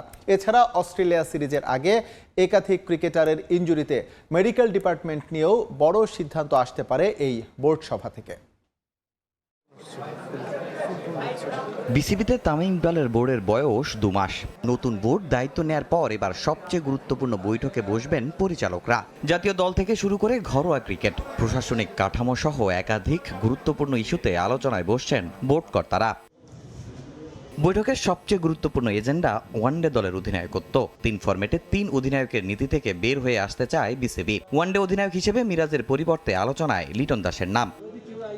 ইনজুরি ধাক্কা কাটিয়ে এদিন মাঠে ফিরেছেন এলকেডি। অনুশীলন শেষে তার সঙ্গে দীর্ঘ সময় কথা হয়েছে সংশ্লিষ্টদের। সাদা বলের 2 ফরম্যাটই তারই অধিনায়ক হওয়ার সম্ভাবনা বেশি। তবে অভিজ্ঞতার বিচারে বিকল্পের তালিকায় আছেন শান্ত। সামনে ভারত সিরিজ, এরপর দক্ষিণ আফ্রিকা সফর, পরের বছর ওয়ানডে বিশ্বকাপ। তাই দীর্ঘমেয়াদী পরিকল্পনা মাথায় রেখেই নেতৃত্বের সিদ্ধান্ত নিতে চায় বোর্ড। বোর্ড সভার আরেকটি বড় আলোচনার বিষয় বিপিএল। ত্রয়োদশ আসর আদৌ হবে কিনা, হলেও কিভাবে, সেসব নিয়ে আলোচনা করবেন কর্তারা। তবে সময় যত গড়াচ্ছে ততই বাড়ছে অনিশ্চয়তা। ফ্র্যাঞ্চাইজি সূচি ও সামগ্রিক ব্যবস্থাপনা সবকিছু মিলিয়ে দ্রুত সিদ্ধান্তে পৌঁছাতে হবে বোর্ডকে। মোহাম্মদ সালাউদ্দিন সরে যাওয়ার পর জাতীয় দলের ব্যাটিং কোচের দায়িত্ব একাই সামলাচ্ছেন মোহাম্মদ আশরাফুল। তবে অস্ট্রেলিয়া সিরিজের আগে জাতীয় দলের ক্যাম্পে একদিনও দেখা যায়নি তাকে। ব্যক্তিগত কারণ দেখিয়ে ক্যাম্পের বাইরে থাকলেও গুঞ্জন আছে ব্যাটিং বিভাগে পরিবর্তন আনতে পারে বিসিবি। পাকিস্তানের কিংবদন্তি ব্যাটার মোহাম্মদ ইউসুফকে দায়িত্ব দেওয়ার সম্ভাবনার কথা শোনা যাচ্ছে। অন্যদিকে শন টেইটের স্থলাভিষিক্ত কে হতে পারেন সেটা নিয়েও হবে আলোচনা। অস্ট্রেলিয়া সিরিজের আগে টিম ম্যানেজমেন্টের সবচেয়ে বড় দুশ্চিন্তা একাধিক ক্রিকেটারের ইনজুরি। একের পর এক চোটে পড়ায় প্রশ্ন উঠছে বিসিবির মেডিকেল ডিপার্টমেন্ট নিয়ে। সবকিছু খতিয়ে দেখবে বোর্ড। ভবিষ্যতে এমন পরিস্থিতি এড়াতে মেডিকেল বিভাগে কোনো পরিবর্তন প্রয়োজন কিনা সেটাও আলোচনা হবে সবাই। এদিকে বহুল আলোচিত ভারত সিরিজও আছে এজেন্ডায়। আগস্টের শেষ সপ্তাহ অথবা সেপ্টেম্বরে বাংলাদেশে আসতে পারে টিম ইন্ডিয়া। সূচি, ভেন্যু, নিরাপত্তা নিয়ে আলোচনা হতে পারে এই বোর্ড সভায়। ঘরোয়া ক্রিকেটের কাঠামো নিয়েও হবে আলোচনা। বদলে যেতে পারে এনসিএল টি20 নাম। ঘরোয়া ক্রিকেটকে আরও আকর্ষণীয় করার পরিকল্পনাও আসতে পারে আলোচনায়। এছাড়া বিসিবির বিভিন্ন স্ট্যান্ডিং কমিটিকে পূর্ণাঙ্গ করার বিষয়েও সিদ্ধান্ত আসতে পারে এই বোর্ড সভা থেকে। তামিম হোসেন, সময় সংবাদ, ঢাকা। অস্ট্রেলিয়া সিরিজে ভালো করতে ব্যাটারদের কাঁধে বড় দায়িত্ব দিচ্ছেন BCB game development chairman Minhajul Abedin Nannu. পাশাপাশি সিরিজে ভালো করতে 3 বিভাগেই সেরাটা দিতে হবে বলে মনে করেন তিনি। সিরিজে নাহিদ রানাকে না পাওয়ায় আক্ষেপ তার। এদিকে ইনজুরিতে চিকিৎসার জন্য অস্ট্রেলিয়াতে গেলেন তাসকিন আহমেদ ও নাহিদ রানা। অস্ট্রেলিয়ার মাটিতে 23 বছরের অপেক্ষার অবসানটা আক্ষেপ নিয়েই হচ্ছে বাংলাদেশের। গত কয়েক বছরে টাইগারদের বড় শক্তির জায়গা যেই পেস ইউনিট, সেটাই অস্ট্রেলিয়া সফরে বড় আক্ষেপের কারণ। সঙ্গে অজিদের বোলিং নেবে বড় পরীক্ষা। লিটন দাসের ইনজুরি আর ওপেনিংয়ে ব্যর্থতা আরও ভাবাচ্ছে দলকে। তাই লম্বা সময় পর দেশটির মাটিতে টাইগারদের চ্যালেঞ্জটাও আরও বেড়েছে।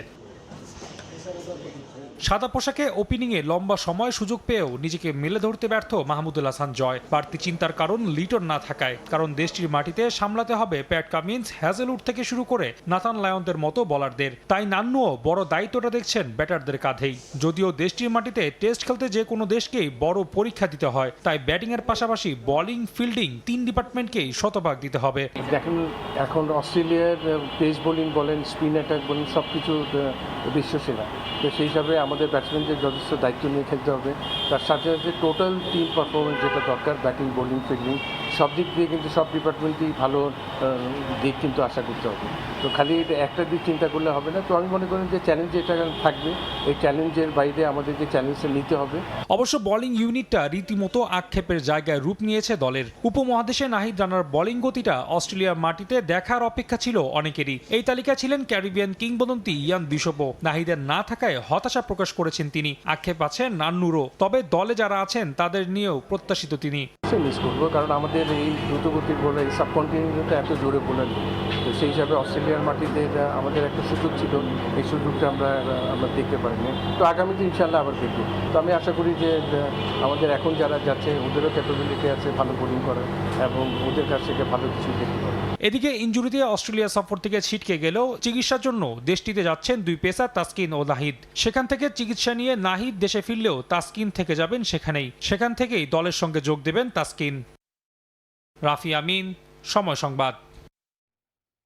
এদিকে নানা সমালোচনার মুখে অবশেষে ওয়ানডে দলের নেতৃত্ব হারাতে চলেছেন মেহেদী হাসান মিরাজ। 3 ফরম্যাটে 3 অধিনায়কের দোলাচল থেকে বেরিয়ে সাদা ও লাল বলে ভিন্ন অধিনায়ক রাখতে চায় বাংলাদেশ ক্রিকেট বোর্ড।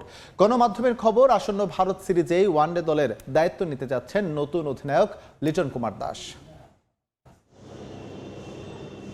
2 দশকে প্রথমবার ওয়ানডে র্যাঙ্কিংয়ের তলানিতে বাংলাদেশ। 2027 বিশ্বকাপের সরাসরি খেলা এখনও চূড়ান্ত হয়নি টাইগারদের। এমন পরিস্থিতিতে গেল বছর জুনে শান্তর জায়গায় বাংলাদেশের ওয়ানডে দলের দায়িত্ব নেয় মেহেদী হাসান মিরাজ। প্রিয় সংস্করণে দেশকে কতটুকু এগিয়ে নিতে পারলেন টাইগার ক্যাপ্টেন? কেননা গুঞ্জন এখন সত্যি, 1 বছরের মাথায় অধিনায়কত্ব হারাচ্ছেন মেহেদী হাসান মিরাজ। গণমাধ্যমের খবর, বাংলাদেশ ক্রিকেট বোর্ড পরিচালকদের এক রুদ্ধদ্বার বৈঠকে নেওয়া হয় এমন সিদ্ধান্ত। 3 ফরম্যাটে 3 অধিনায়কের রীতি থেকে বেরিয়ে আসতে চাইছে বিসিবি। লাল বল ও সাদা বলে ভিন্ন অধিনায়কের পরিকল্পনা। 2027 বিশ্বকাপ পর্যন্ত ওয়ানডে দলের দায়িত্বের চুক্তিতে ছিলেন মেহেদী মিরাজ। তবে 1 বছর পরীক্ষা নিরীক্ষার পর প্রশ্নবিদ্ধ তার অধিনায়কত্ব। এমনকি মাঠের পারফরম্যান্সেও দলে থাকা নিয়ে আছে সংশয়। মিরাজের নেতৃত্বে ঘরের মাঠে 24 ম্যাচে 10 জয়ের বিপরীতে 13 হার আর 1টিতে ড্র।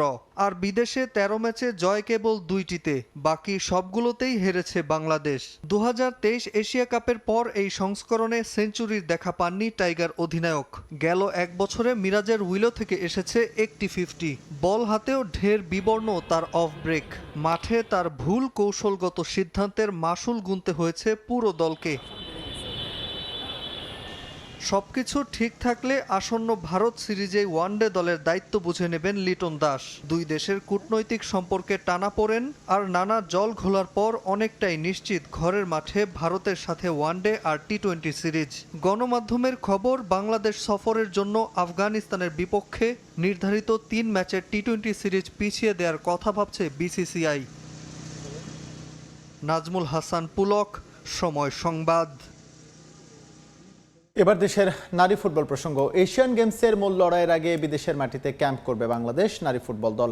সেখানে 2টি ম্যাচ খেলে এরপরই জাপানে যাবে পিটার বাটলারের শিষ্যরা। দ্বিতীয়বারের মতো এশিয়ান গেমস খেলবে বাংলাদেশের মেয়েরা। এর আগে 2022 সালে চীনের হ্যাংচুতে 19তম এশিয়ান গেমসে প্রথমবার অংশ নেয় তারা। সেবার গ্রুপ পর্বে 1 ড্র ও 2 হারে গ্রুপ পর্ব থেকে বিদায় নেয় লাল সবুজের প্রতিনিধিরা। এবার তাই নিজেদের পারফরমেন্সকে ছাড়িয়ে যাওয়ার লক্ষ্য রাখছেন ঋতুপর্ণা সাগরিকারা।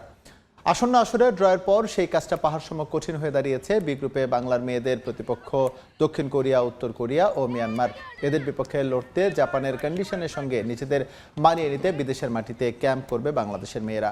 ট্রানজিটের কথা মাথায় রেখে ক্যাম্পের জন্য কোচ পিটার বাটলারের পছন্দ মতো দেশ বাছাই করা হবে বলে জানান বাফুফের সহ সভাপতি ফাহাদ করিম।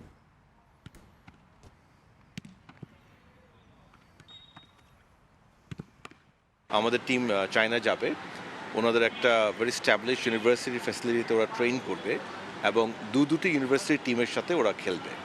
এটা একটা অ্যারেঞ্জমেন্ট আছে। আরেকটি অ্যারেঞ্জমেন্ট আছে থাইল্যান্ডে, যেখানে আমরা এর আগেও করেছি ক্যাম্প, একটি প্রাইভেট ক্যাম্প যেখানে ট্রেন করবে এবং থাইল্যান্ডের লোকাল লিগের 2 দলের সাথে খেলার আয়োজন। 2টো অপশন এখন আমাদের কাছে আছে। নতুন করে স্পোর্টসের বিভিন্ন ইভেন্ট থেকে উঠে আসা প্রতিভাদের সঠিক পরিচর্যার মাধ্যমে গড়ে তুলতে অলিম্পিকে পদক জয়ের স্বপ্ন বাংলাদেশের। সেই লক্ষ্যে নিয়মিত থাকবে নতুন কুড়ির আসর, বাড়বে পরিধিও, জানিয়েছেন যুব ও ক্রীড়া প্রতিমন্ত্রী আমিনুল হক। পদকজয়ী 310 অ্যাথলিটকে 2 মাস প্রশিক্ষণ দেওয়া হবে বিকেএসপিতে। এরপর চূড়ান্তভাবে উত্তীর্ণদের বিকেএসপিতে স্থায়ীভাবে ভর্তির পাশাপাশি পরিবারের ভরণ পোষণের দায়িত্ব সরকার নেবে বলেও জানান তিনি। দেশের ক্রীড়াঙ্গনে ভিন্ন মাত্রা যোগ করেছে নতুন করে স্পোর্টস। ক্রিকেট, ফুটবল, কাবাডি সহ 8টি ইভেন্ট নিয়ে শেষ হয়েছে প্রথম আসর। প্রধানমন্ত্রী উপস্থিত থেকে বিজয়ী অ্যাথলিটদের হাতে তুলে দিয়েছেন পুরস্কার। আনন্দঘন সময় কাটিয়েছেন খুদে খেলোয়াড়দের সঙ্গে। 310 অ্যাথলিট নির্বাচিত হয়েছে চূড়ান্ত বাছাইয়ে। প্রতিভাবানদের নিয়ে আছে ভিন্ন পরিকল্পনা। 2 মাসের প্রশিক্ষণ দেওয়া হবে বিকেএসপিতে, সেখান থেকে আবার বাছাই করে প্রতিষ্ঠানটিতেই ভর্তি করানো হবে স্থায়ীভাবে। আমরা বিকেএসপিতে 2 মাসের ট্রেনিং সেশনের পরে এখান থেকে যারা এক্সট্রা অর্ডিনারি প্রতিভা বের হয়ে আসবে তাদেরকে আমরা বিকেএসপিতে তাদের ট্রেনিং সেশনের মাধ্যমে তাদেরকে নিজ নিজ খেলে তাদেরকে প্রতিষ্ঠিত করতে চাই। এশিয়া ও দক্ষিণ এশিয়ার মঞ্চে বিভিন্ন ইভেন্টে লাল সবুজের অ্যাথলিটরা দাপট দেখালেও অলিম্পিকে নেই কোনো সাফল্য। বড় মঞ্চে পদক পেতে শূন্য থেকে শুরু করেছে ক্রীড়া মন্ত্রণালয়। স্বপ্ন অলিম্পিকের কাঙ্ক্ষিত পদক জেতা। নতুন করে স্পোর্টসের মাধ্যমে আমাদের যে লক্ষ্য রয়েছে অলিম্পিকে পদক পাওয়া, সেই লক্ষ্যকে স্থির করে আমি মনে করি যে আমরা একদম জিরো থেকে শুরু করেছি। বিভিন্ন সময় ক্রীড়াঙ্গনে এমন নানা উদ্যোগ নেওয়া হলেও শেষ পর্যন্ত দীর্ঘমেয়াদী হয়নি। তবে আমিনুল হক নতুন কুড়িকে রাখতে চান ধারাবাহিক, বাড়াতে চান পরিধিও। কিশোর কিশোরীদের অংশগ্রহণে 4599টি ফুটবল টিম হবে এক্সাম্পল, মেয়েদের হবে, ছেলেদের হবে। এইভাবে আমরা প্রায় 10টি ইভেন্টকে এই দ্বিতীয় আসর থেকে শুরু করতে যাচ্ছি। দ্বিতীয় আসর সামনে রেখে এরই মধ্যে শুরু হয়েছে নতুন করে স্পোর্টসের অনলাইন রেজিস্ট্রেশন। এবার প্রত্যাশা আরো বড় আয়োজনের। সেক্ষেত্রে ফুটবল, ক্রিকেট আমাদের। তারেক হাসান শিমুল, সময় সংবাদ, ঢাকা। এদিকে আনন্দের জোয়ারে ভাসছে রংপুর। নতুন করে স্পোর্টসের প্রথম আসরে দুর্দান্ত সফলতা দেখিয়েছে রংপুর অঞ্চল। ফুটবল ও কাবাডির বালিকা বিভাগে চ্যাম্পিয়ন হয়ে 2টি শিরোপা ঘরে তুলেছে তারা। এছাড়া কাবাডি ও ক্রিকেটের বালক বিভাগে রানার্স আপ হওয়ার পাশাপাশি বিভিন্ন ইভেন্টে স্বর্ণ, রৌপ্য ও ব্রোঞ্জ পদক জিতে আসরের অন্যতম সফল অঞ্চল হিসেবে নিজেদের প্রতিষ্ঠিত করেছে রংপুর। শাকিল মাহমুদের ক্যামেরায় আব্দুর রশিদ জীবনের রিপোর্ট। ঢাকঢোলের তালে নাচ, গান আর উচ্ছ্বাসে মুখর রংপুর জেলা স্টেডিয়াম। বিজয়ের আনন্দে মেতে উঠেছেন নতুন করে স্পোর্টসের শিরোপা জয়ী কিশোর কিশোরীরা। গলায় পদক আর হাতে ট্রফি নিয়ে উদযাপন করছেন সাফল্য। এই উচ্ছ্বাস শুধু ট্রফি জয়ের নয়, পুরো রংপুর অঞ্চলের ক্রীড়া গৌরবেরও। নতুন করে স্পোর্টসের উদ্বোধনী আসরে ফুটবল ও কাবাডির বালিকা বিভাগে চ্যাম্পিয়ন হয়েছে রংপুর। আর কাবাডি ও ক্রিকেটের বালক বিভাগে রানার্স আপ হয়ে নিজেদের সামর্থ্যের প্রমাণ দিয়েছে। পাশাপাশি জুডো, লং জাম্প, অ্যাথলেটিক্স ও ব্যাডমিন্টন সহ বিভিন্ন ইভেন্টে পদক জিতে আসরের অন্যতম অঞ্চল হিসেবে জায়গা করে নিয়েছে তারা। লং জাম্পে গোল্ড এসেছে এবং দৌড়ে সিলভার আছে। ওই জায়গাটা অনেক ভালো লেগেছে এবং প্রধানমন্ত্রীর সাথে হ্যান্ডশেক করছি আমি। আসলে এটা আমার স্মরণীয় থাকে। আমরা চেয়েছিলাম যে আমরা জাতীয় পর্যায়ে খেলবো, আমাদের স্বপ্ন পূরণ হয়েছে। এই কারণে আমাদের আনন্দের কোনো সীমা নেই। ওখান থেকে চ্যাম্পিয়ন হয়ে আসছি, অনেক খুশি সবাই। আমরা এইবার প্রথম খেলতে আসছি, আমি চ্যাম্পিয়ন হতে পেরেছি, আমাদের অনেক আনন্দ হচ্ছে। বিজয় উদযাপনে শিরোপাজয়ী নারী ও পুরুষ খেলোয়াড়দের নিয়ে রংপুরে বের করা হয় বর্ণাঢ্য আনন্দ শোভাযাত্রা। সংশ্লিষ্টদের মতে তৃণমূলের প্রতিভা খুঁজে বের করে পরিচর্যা করার কার্যকর একটি প্ল্যাটফর্ম হয়ে উঠেছে নতুন কুড়ির স্পোর্টস। নিয়মিত প্রশিক্ষণ ও পৃষ্ঠপোষকতা অব্যাহত থাকলে এই অঞ্চল থেকেই জাতীয় পর্যায়ে আরও অনেক মেধাবী ক্রীড়াবিদ উঠে আসবে। নতুন কুড়ির প্রথমেই আমরা চ্যাম্পিয়ন হলাম, আবার 4 গোলে। এটা সত্যই অসাধারণ। সরকারকে আমার পক্ষ থেকে অনেক ধন্যবাদ যে আমরা আমাদের ছোটখাটো মানুষদের জন্য এই নতুন কুড়িটা চালু করার জন্য। নতুন কুড়ি স্পোর্টস আগামী সেশন থেকে একদম ইউনিয়ন পর্যায়ে শুরু হবে, যেখানে আরও প্রতিযোগিতার সংখ্যা বাড়বে এবং পার্টিসিপেন্ট বেশি হলে আমরা আশা করতেছি যে আমরা যে মেধাবী খেলোয়াড় খুঁজতে চাচ্ছি সেগুলো আমরা খুঁজে পাবো ইনশাআল্লাহ।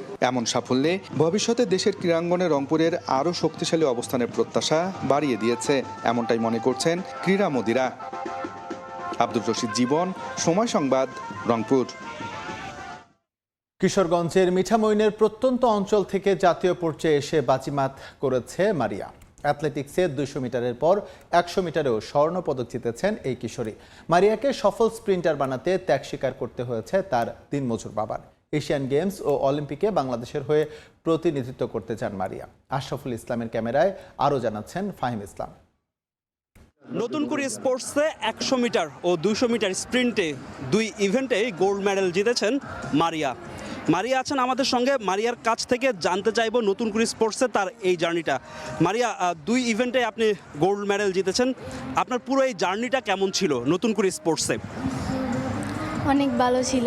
সকালে উইটা ঘুমাতে এই হাত মুখ ধুইয়া পরে ধরো ফেরির কাছে আসতাম, কিছুদিন আয়সা দেখতাম যে চলে গেছে, আর কিছুদিন আয়সা দেখতাম তা এই রইছে। তারপরে এই যে আয়সা এই যে ফেরি পার হইয়া এই যে অটোতে উঠছি, ওইটা কিশোরগঞ্জ আসছি, আয়সা প্র্যাকটিস করছি কইরা আবার বাড়িতে গেছি, কিছুদিন স্কুলে গেছি, কিছুদিন স্কুলে যাই নাই। নতুন করে স্পোর্টসের মাধ্যমে আপনি 2 ইভেন্টেই গোল্ড জিতলেন, সেখানে আপনার ভালো লাগা কাজ করছে কিনা? হ্যাঁ, অনেক ভালো লাগছে যে আমি কখনো ভাবিনি যে প্রধানমন্ত্রী আমার খেলা দেখবে আর প্রধানমন্ত্রী আমাকে পুরস্কার দিবে। প্রধানমন্ত্রীর সঙ্গে দেখলাম আপনি গিয়েছিলেন, সেখানে গিয়ে কথা বলেছেন। প্রধানমন্ত্রী কি বলেছিল আপনাকে? বলেছে যে খেলা ধরে রাখতে, মানে অনেক কিছুই বলছি। অলিম্পিক আছে, এশিয়ান গেমস আছে, সাফ গেমস আছে, সেখানে আপনার লক্ষ্যটা কি থাকবে ভবিষ্যতে? ভবিষ্যতে আমি একজন বড় অ্যাথলেট হতে চাই আর দেশের জন্য গোল্ড আনতে চাই। ধন্যবাদ আপনাকে। আমরা কথা বলবো মারিয়ার ম্যানেজারের সঙ্গে। মারিয়া 2 বিভাগে আসলে গোল্ড মেডেল জিতে, সেখানে আসলে আপনাদের ভাবনাটা কি মারিয়াকে নিয়ে? ভবিষ্যতে মারিয়াকে কোথায় দেখতে চান? অবশ্যই ধন্যবাদ। মারিয়া যখন আমরা উপজেলা পর্যায়ে যখন বাছাইটা করলাম, তখন থেকেই সে খুব ক্ষিপ্রতার সহিত তার যে ইভেন্ট ছিল সেখানে সে ভালো করেছে। তারপরে উপজেলা থেকে জেলা, জেলা থেকে অঞ্চল, অঞ্চল থেকে আজকে জাতীয় যে সমাপনী, তার এই চলার পথটা ধারাবাহিকতাটা সে ধরে রেখেছে। সেজন্যই আজকে মাননীয় প্রধানমন্ত্রীর কাছ থেকে দ্রুততম মানবীর যে পুরস্কারটা পেল। ও অলিম্পিকে বাংলাদেশের পক্ষ থেকে গোল্ড আনতে চায়, তো সারা বাংলাদেশের গর্ব, ঢাকা অঞ্চলের গর্ব। কথা বলবো মারিয়ার তৃণমূলের কোচের সঙ্গে। তৃণমূল থেকে আপনি কিভাবে মারিয়াকে অন্বেষণ করলেন? আমি যখন গত বছর ইন্টার স্কুল খেলা হয় তখন তাকে আমি কালেক্ট করি, চেষ্টা করছি যাতে প্রতিদিনই সে এই প্র্যাকটিসে আসে, এবং আমার তরফ থেকে এবং কিশোরগঞ্জ জেলা ক্রীড়া অফিসকে আমি ধন্যবাদ জানাই, কারণ ক্রীড়া অফিস সবসময় আমার পাশে ছিল। আমি ওদের অর্থনৈতিক সহযোগিতা এবং তার বাবা যতটুকু সহযোগিতা করছে, চেষ্টা করছে আমার কাছে পাঠানোর জন্য, আর আমি তাকে এই পর্যন্ত নিয়ে আসার পেছনে আসলে আপ্রাণ চেষ্টা করতে হয়েছে। এবং আমরা কথা বলছিলাম মারিয়াকে, যিনি আসলে তৃণমূল থেকে উঠে নিয়ে এসেছিলেন, এবং মারিয়া জানাচ্ছিলেন যে তিনি আসলে এখানেই থেমে থাকতে চান না, ভবিষ্যতে তিনি আসলে বাংলাদেশকে রিপ্রেজেন্ট করতে চান অলিম্পিক, এশিয়ান গেমসের মতো পর্যায়ে, এবং যেখান থেকে তিনি স্বর্ণপদক জিততে চান। ফাহিম ইসলাম, সময় সংবাদ, ঢাকা। অপেক্ষার অবসান। আনুষ্ঠানিকভাবে ফ্রান্স জাতীয় দলের দায়িত্ব গ্রহণ করলেন জিনেদিন জিদান। 4 বছরের চুক্তিতে ফরাসিদের ডাগ আউট সামলাবেন বিশ্বকাপ জয়ী এই সাবেক ফুটবলার। শুধুমাত্র এই চাকরির অপেক্ষায় বিগত 5 বছরে অন্য কোনো ক্লাবের ডাকে সাড়া দেননি জিদান। দায়িত্ব গ্রহণের পর নিজেই জানিয়েছেন এমনটা। দীর্ঘ 5 বছর পর পেশাদার ফুটবলে ফিরলেন জিনেদিন জিদান। কোথায় ফিরলেন সেটা হয়তো সবারই জানা। গুঞ্জন এখন সত্যি, ফরাসিদের নতুন কোচ বিশ্বকাপ জয়ী এই মিডফিল্ডার।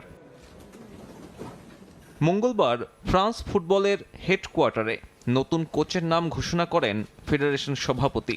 4 বছরের চুক্তিতে নিয়োগ, মাসিক বেতন 6.5 কোটি টাকারও বেশি।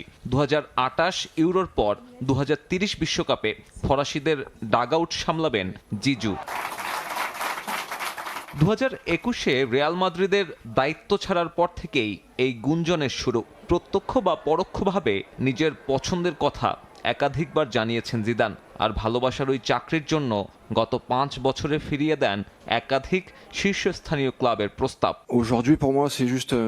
ফ্রান্স জাতীয় দলের জন্য গত 4-5 বছর যাবৎ প্রস্তাব আসে, আমি মানা করে দিই। রিয়াল মাদ্রিদের পরে ফ্রেঞ্চ দলের হয়ে কোচিং করানোটাই ছিল আমার একমাত্র চাওয়া, দল যাতে জয়ের ধারা বজায় রাখতে পারে, সেজন্য যা সম্ভব তাই করব।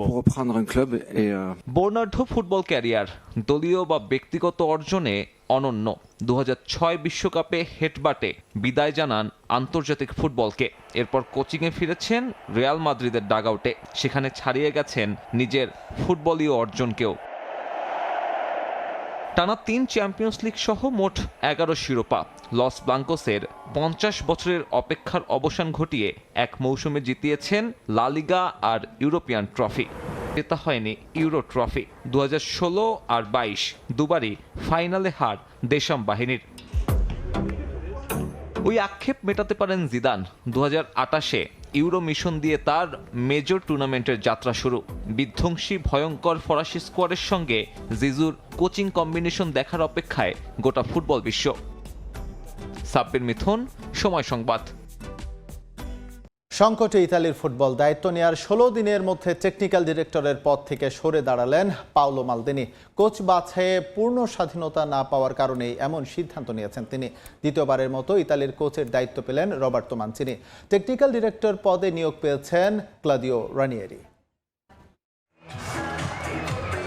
বিশ্বকাপের অন্যতম সফল দল ইতালি। 4 বার দ্য গ্রেটেস্ট শো অন আর্থের শিরোপা জয়ের কৃতিত্ব রয়েছে আর্জুরিদের। 2006 সালে চতুর্থ শিরোপা ঘরে তোলার পর থেকেই দুঃসময় শুরু হয় ইতালির ফুটবলে। 2010-2014 সালে গ্রুপ পর্ব থেকেই বিদায়। এরপর তো আর বাছাইয়ের গণ্ডি পাড়ি দেয়াই হয়নি আর্জুরিদের।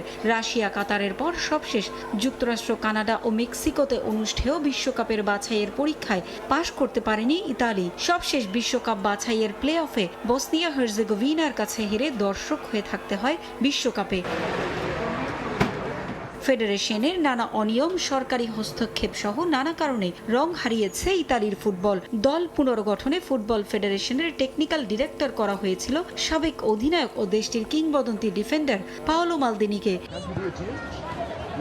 টানা ব্যর্থতা ইতালিকে ঢেলে সাজাতে 2006 সালের বিশ্বকাপ জয়ী সাবেক ফুটবলার আন্দ্রেই পিরলোকে কোচ করার কথা ভেবেছিল ইতালির ফুটবল ফেডারেশন। তবে রাশিয়ার একটি বেটিং কোম্পানির সঙ্গে পিরলোর চুক্তি থাকায় রাজনৈতিক চাপের মুখে সিদ্ধান্ত থেকে সরে আসে ফেডারেশন। ইউক্রেন যুদ্ধের কারণে রাশিয়ার সঙ্গে সম্পর্কে টানাপোড়েন তৈরি হয়েছে ইতালির। এ কারণে পিরলোকে কোচ না করার জন্য চাপ প্রয়োগ করা হয় নানা মহল থেকে। ইউরোপিয়ান ফুটবল ফেডারেশন সভাপতি জিওভান্নি মালাগো গড়িমসি করলে কোচ হতে অস্বীকৃতি জানান পিরলো নিজেই।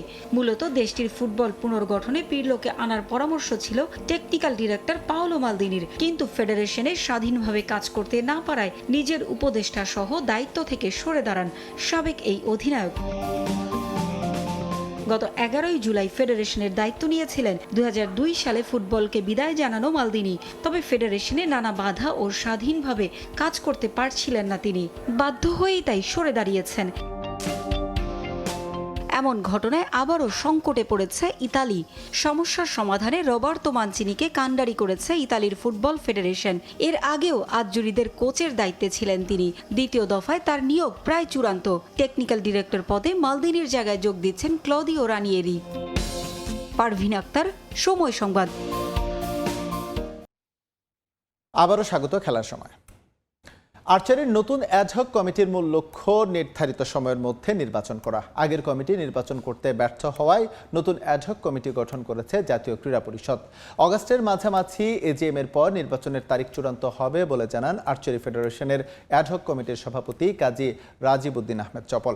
এছাড়া প্রতিষ্ঠাকালীন এই সভাপতি 2032 অলিম্পিক স্বপ্ন দেখছেন পদক জয়ের।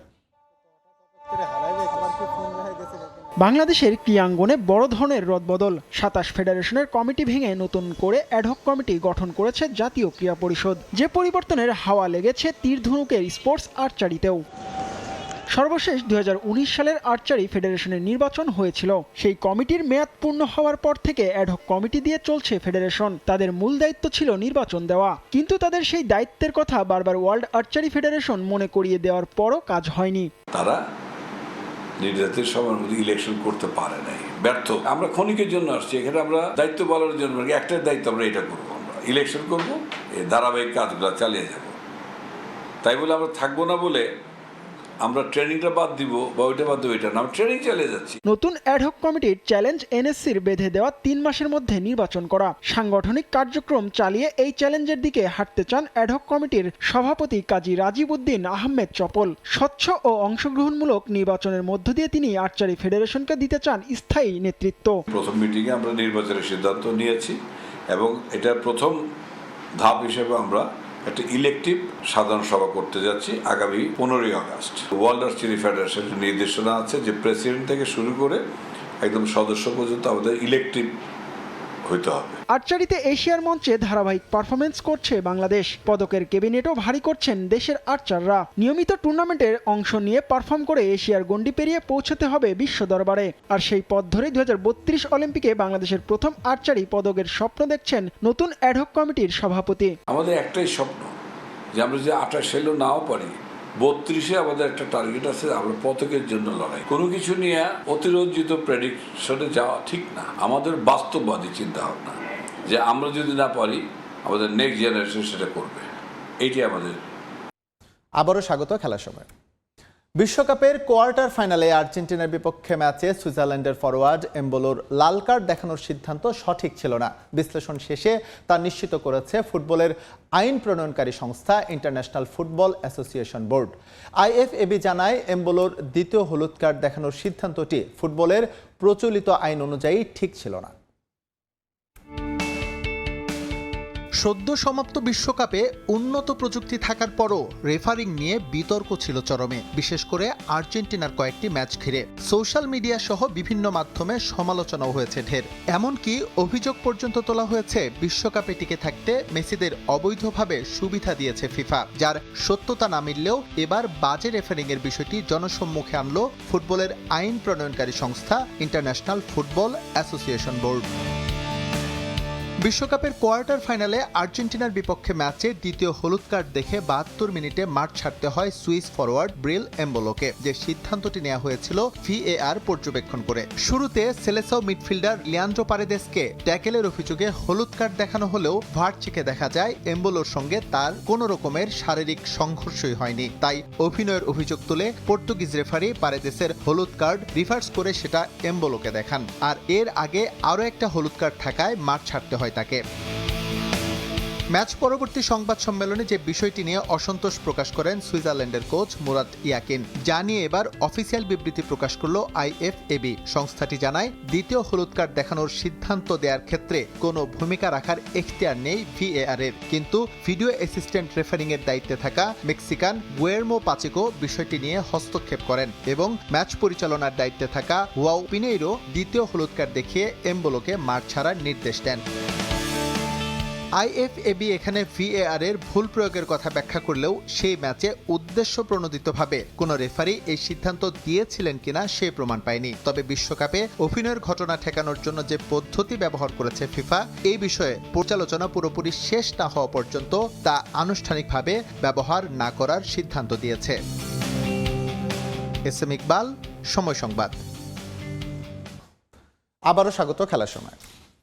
মালদ্বীপের স্বাধীনতার 61তম বার্ষিকী উদযাপন উপলক্ষে অনুষ্ঠিত হয়েছে 4 দেশের অংশগ্রহণে ফুটসাল টুর্নামেন্ট। দেশটিতে বসবাসরত প্রবাসী বাংলাদেশিদের উদ্যোগে আয়োজিত প্রতিযোগিতায় অংশ নেয় বাংলাদেশ, ভারত, শ্রীলঙ্কা ও নেপালের মোট 22টি দল।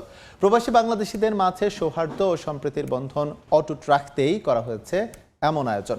খন্দকার ওমর ফারুকের তথ্য ও ছবিতে বিস্তারিত। বিশ্বকাপ ফুটবলের উন্মাদনা শেষ হলেও তার রেশ এখনো বয়ে চলেছে মালদ্বীপে বসবাসরত প্রবাসী বাংলাদেশিদের মাঝে। সেই উন্মাদনা ধারণ করেই এবার দেশটির স্বাধীনতার 61তম বার্ষিকী উদযাপন উপলক্ষে আয়োজন করা হয় 4 দেশের অংশগ্রহণে ফুটসাল টুর্নামেন্টের। রাজধানী মালের ফুটসাল গ্রাউন্ডে বাংলাদেশ, ভারত, শ্রীলঙ্কা ও নেপালের প্রবাসীদের মোট 22টি দলের অংশগ্রহণে অনুষ্ঠিত হয় চমৎকার এই আয়োজন। দিবারাত্রির এই প্রতিযোগিতার ফাইনালে MBFC-কে 3-0 গোলে হারিয়ে শিরোপা তুলে নেয় বাংলা টাইগার্স। এদিন খেলার ফলাফলের চেয়েও বড় হয়ে উঠেছিল অংশগ্রহণকারীদের পারস্পরিক সৌহার্দ্য, খেলোয়াড় সুলভ মনোভাব ও ভ্রাতৃত্বের বন্ধন। মাঠ জুড়ে ছিল উৎসব মুখর পরিবেশ ও দর্শকদের প্রাণবন্ত উপস্থিতি। হার জিত ছাপিয়ে সবাই একে অপরের সঙ্গে আনন্দ ভাগ করে নেন। প্রবাসীর মাটিতে আমরা প্রায় সময় এই টুর্নামেন্টের আয়োজন করা হয়। তাদের এই আয়োজনের পরিপ্রেক্ষিতে আমরা একটা ভালো একটা মোমেন্টাম ফিরে পাই। প্রবাসের ব্যস্ত জীবনে খেলাধুলা শুধু শরীরকে সুস্থ রাখে না, বরং প্রবাসীদের মধ্যে দূরত্ব কমায় এবং ভ্রাতৃত্বের বন্ধনকে আরো দৃঢ় করে। আর এই লক্ষ্য থেকে এমন আয়োজন বলে জানায় হাই কমিশন। ফুটবল খেললে শরীর চর্চা হয়, এতে বা আমাদের পরিবেশ এবং সবার সাথে পরিচয় হয়, এবং সর্বোপরি হচ্ছে এই দেশের সাথে আমাদের সম্পর্ক ভালো হয়। ভিন দেশের মাটিতে খেলাধুলার মাধ্যমে প্রবাসীদের মধ্যে সম্প্রীতি, ঐক্য, বন্ধুত্ব ও পারস্পরিক সম্পর্ক আরো সুদৃঢ় করার লক্ষ্যেই এই টুর্নামেন্টের আয়োজন বলে জানান আয়োজকরা। প্রবাসীরা যেহেতু ফ্রি টাইম অনেক থাকে, অনেক ক্ষেত্রে অনেকেরই ফ্রি টাইম থাকে, তারা বিভিন্ন বাজে অভ্যাসে অভ্যস্ত হয়ে যায়, তারা অনেকেই টাস খেলে, জুয়া খেলে কিংবা আপনার ড্রাগসে এফেক্টিভ হয়ে যায়। এই জন্য তাদেরকে ভালো মানসিকতার ভিতরে নিয়ে আসতে পারি, সেই জন্য এই টুর্নামেন্টগুলো আয়োজন করি আমরা। দেশটির স্বাধীনতার 61তম বার্ষিকীর বর্ণাঢ্য উদযাপন উপলক্ষ করে আয়োজিত এই ফুটসাল টুর্নামেন্ট আবারও প্রমাণ করেছে প্রবাসে থেকেও খেলাধুলা হতে পারে ঐক্য, সম্প্রীতি ও ভ্রাতৃত্বের এক শক্তিশালী সেতুবন্ধন। সময় সংবাদ, মালদ্বীপ। ফিনল্যান্ডে বাংলাদেশ কমিউনিটির সবচেয়ে বড় মিলন উৎসব ফিন বাংলা ক্রিকেট টুর্নামেন্ট অনুষ্ঠিত হয়েছে। ইউ ভাস্কুলা শহরে এবারের আয়োজনে 20টি শহরের বাংলাদেশি 42টি ক্লাব অংশ নেয়। হেলসিঙ্কির ক্লাব নর্ডিক ক্যাপিটালসকে হারিয়ে চ্যাম্পিয়ন হয় মালমে সুপারনোভা। ফিনল্যান্ড থেকে মহিউদ্দিন মথুর রিপোর্ট। ফিনল্যান্ডের অন্যতম সুন্দর শহরের নাম ইউভাস্কুলা। দেশটির ঠিক মধ্যখানে অবস্থিত পাহাড় হ্রদে ঘেরা এই নগর। পাখির চোখে যে দৃশ্য নয়নাভিরাম। এই শহরে এবারের ফিন বাংলা ক্রিকেট টুর্নামেন্টের 15তম আসর।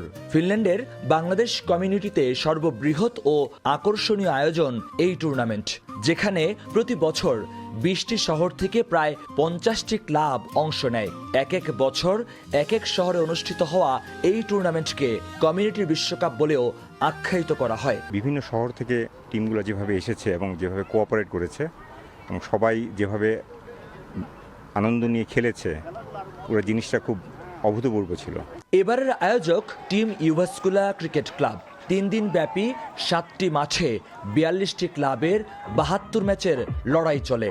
প্রথম দিনে কোয়ালিফাই রাউন্ড শেষে দ্বিতীয় দিনে 30টি টিম নিয়ে হয় মূল পর্বের গ্রুপ রাউন্ডের খেলা। শেষ দিনে নকআউট অর্থাৎ সুপার 16 থেকে ফাইনাল।